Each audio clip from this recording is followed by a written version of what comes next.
بسم اللہ الرحمن الرحیم۔ السلام علیکم ورحمۃ اللہ وبرکاتہ۔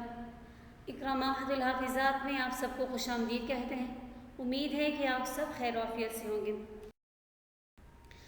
ضروری ہدایات و پیغام برائے طلبہ و طالبات، نماز اور منزل کی پابندی کیجیے۔ تمام امت مسلمہ کے لیے ان حالات میں دعا گو رہیے۔ صبح و شام کے اذکار کی پابندی کیجیے۔ روزانہ مطالعہ اور تکرار کی پابندی کریں۔ ریاض الصالحین کے ہر درس کا مطالعہ آپ لوگوں نے ضرور کرنا ہے۔ خوش نویسی کی مشق عربی ادب کی کتاب سے کریں اور آن لائن کلاسز سے منسلک رہیں۔ اس درجے میں جو مضامین آپ لوگ پڑھیں گے یہاں پر اس کا نصاب موجود ہے۔ نصاب برائے جماعت عالیہ اول: نمبر 1 تفسیر سورہ روم تا اختتام سورہ مرسلات۔ نمبر 2 حدیث ریاض الصالحین از ابتدا تا کتاب الفضائل۔ نمبر 3 فقہ مختصر القدوری ما بقیہ، یعنی دہم میں آپ لوگوں نے مختصر القدوری میں جو باقی رہ گئے تھا آپ لوگوں کا یہاں پر وہ پڑھو گے ما سوائے کتاب الفرائض۔ نمبر 4 اصول فقہ و میراث، اصول فقہ میں سے نور الانوار پڑھو گے، بحث سنت و اجماع، اور میراث میں سے سراجی ابتدا تا ختم باب الرد۔ نمبر 5 بلاغہ، دروس بلاغہ مکمل پڑھو گے، اور نمبر 6 ادب عربی اور عقائد، ادب عربی کی کتاب مختارات حصہ اول اور عقائد کی کتاب العقیدۃ التحویہ۔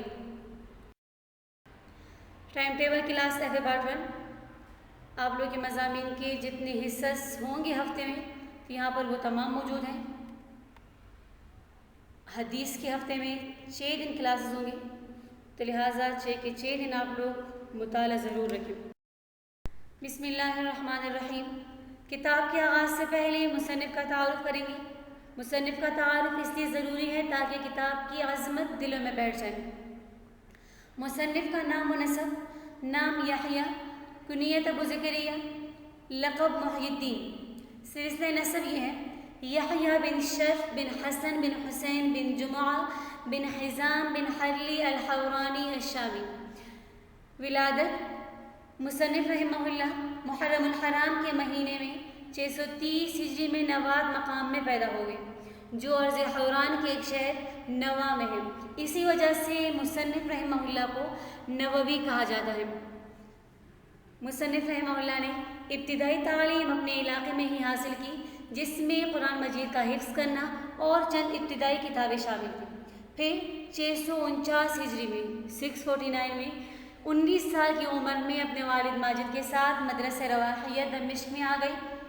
وہاں بڑے بڑے علماء سے علم دین حاصل کر کے کمال کو پہنچ گئے۔ مصنف رحمہ اللہ کے فقہ کے اساتذہ میں کمال الدین اسحاق مغربی اور عبد الرحمن بن نوح وغیرہ شامل ہیں۔ اس طرح مصنف رحمہ اللہ نے علم اصول فقہ علامہ قاضی نفیتی صاحب رحمہ اللہ سے حاصل کی، علم النحو شیخ احمد مصری اور ابن مالک سے حاصل کی۔ اسی طرح احادیث زین الدین ابن عبد الدائم، عماد الدین عبد الکریم حرستانی، عبدالعزیز انصاری وغیرہ سے انہوں نے صحیح ستہ اور دیگر احادیث کی کتابیں پڑھی۔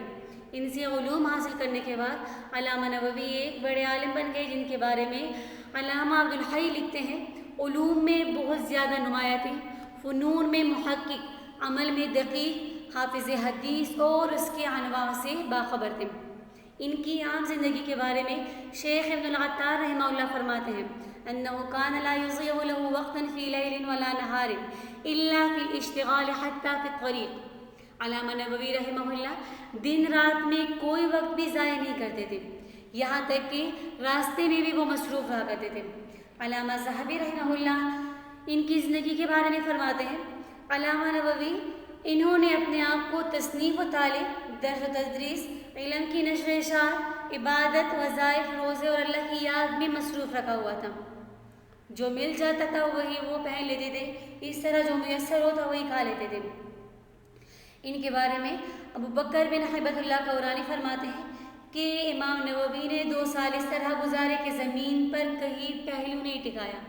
پھر فرماتے کہ آپ ایک ہی مرتبہ عشاء کے بعد کھانا کھاتے اور ایک ہی مرتبہ سحری کے وقت پانی پیتے تھے۔ اور علامہ نووی رحمہ اللہ نے شادی بھی نہیں کی۔ اس مجاہدے پر اللہ جل شانہ کی طرف سے یہ انعام ملا کہ یہ علم والے ہو گئے، جس کی شہادت علامہ فخر ابن البخاری نے ان الفاظ سے دی کہ علامہ نووی رحمہ اللہ ماہر فن علم، حافظ حدیث تھے، تمام علوم میں پختہ تھے، بہت سی کتابیں انہوں نے تصنیف کی تھیں، بڑے متقی اور پرہیزگار تھے، کھانے پینے کی تمام مرغوب اشیاء کو چھوڑ رکھا تھا، وہی کھاتے جو روٹی اور انجیر ان کے والد بیچتے تھے، اور کپڑوں میں بھی پیوند لگے ہوئے ہوتے تھے۔ علامہ جلال الدین سیوطی رحمہ اللہ نے لکھا ہے کہ جب شاہ ظاہر نے ملک شام میں تاتاریوں سے جنگ کا ارادہ کیا تو اس نے علماء سے اس بات کا فتویٰ طلب کیا کہ دشمن کے مقابلے کے لیے رعایا سے مال لے سکتا ہوں، تو تمام علماء نے ہاں میں فتویٰ دیا، مگر علامہ نووی رحمہ اللہ نے انکار کر دیا۔ اس پر بادشاہ نہایت غضبناک ہوئے اور اپنے شہر دمشق سے امام نووی کو نکال دیا۔ علماء نے بادشاہ سے سفارش کی، مگر علامہ نووی رحمہ اللہ نے فرمایا جب تک شاہ ظاہر زندہ ہے میں دمشق میں قدم نہیں رکھوں گا۔ اس واقعے کے تقریباً 1 ماہ بعد علامہ نووی رحمہ اللہ کا انتقال ہو گیا تھا۔ ان کی تصانیف میں کئی کتابیں شامل ہیں، جس میں چند کا ذکر یہاں پر کیا جاتا ہے۔